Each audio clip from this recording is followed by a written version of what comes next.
नमस्कार आपण मानक सब मोर एमडीए चैनल रे स्वागत। आज मु आपनको ओडिया रे एमएस एक्सेल क्लास आरंभ करने को जाउछि। मु आपनको विभिन्न भाग रे एमएस एक्सेल सिखाइबी। तबे आपण जदि सिखिबा को चाहउछन्ती तबे ओडिया रे निहाती देखंतु। मु आपनको एटारे किपरि सरल भाषा रे कहबी जहा आपनको बुझी परिबे এবং ଶିଖି ପାରିବେ। ତେବେ ଆସନ୍ତୁ ଏମଏସ୍ ଏକ୍ସେଲ୍ ଆରମ୍ଭ କରିବା। ଇଏ ହେଉଛି ଏମଏସ୍ ଏକ୍ସେଲ୍ ର ପ୍ରଥମ ଭାଗ।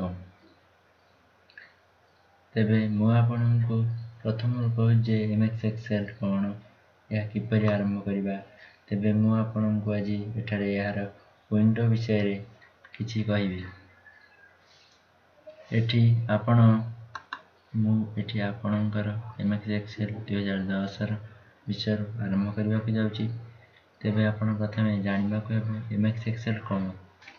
एक्सेल ହେଉଛି स्प्रेड शीट प्रोग्राम। ये डाटा को ऑर्गेनाइज करे, काउंटिंग करे, डाटा रो ग्राफ तैयारी करे, ता सहित हमर बिजनेस रो रिपोर्ट तैयारी करे। ता सहित एमएस एक्सेल वेब रे डाटा को एंट्री करे, वेबसाइट रे डाटा सह काम करबा को सुविधा दिए। यह ହେଉଛି एक्सेल रो सरल परिभाषा।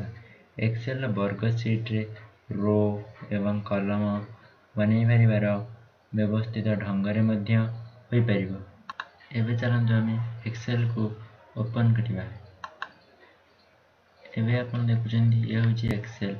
एक्सेल एठी लिखा आइछि बुक 1। ये होची आपणकर जे कोन छोटे डॉक्यूमेंट बनेबे ताहार जे कोनोसी नाम देबे से एठी ही देखेबो।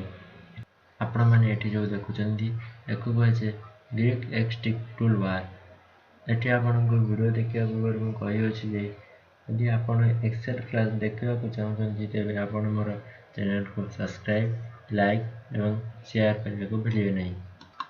एठी आपनको रेडो विंडो का ऑप्शन मिलेगा, ऑप्शन दबो ता सहित आपनको सेव रो ऑप्शन मध्य दबो। एठी फाइल ओपन करिया को दिया आइछि देखुचंती यह पाजे रिबन। वे एठी आपण जो देखुचंती यह पाजे नेम बॉक्स एक्टिव रेफरेंस। यह विषय मु आपनको पछरे कहिबी।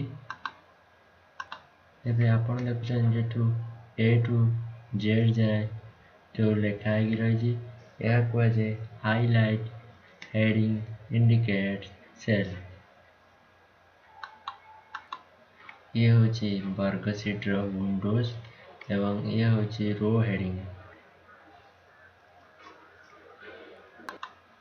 एबे एठी जोठी आपण देखुचंती पाजे ट्रैब सोलिंग बटन।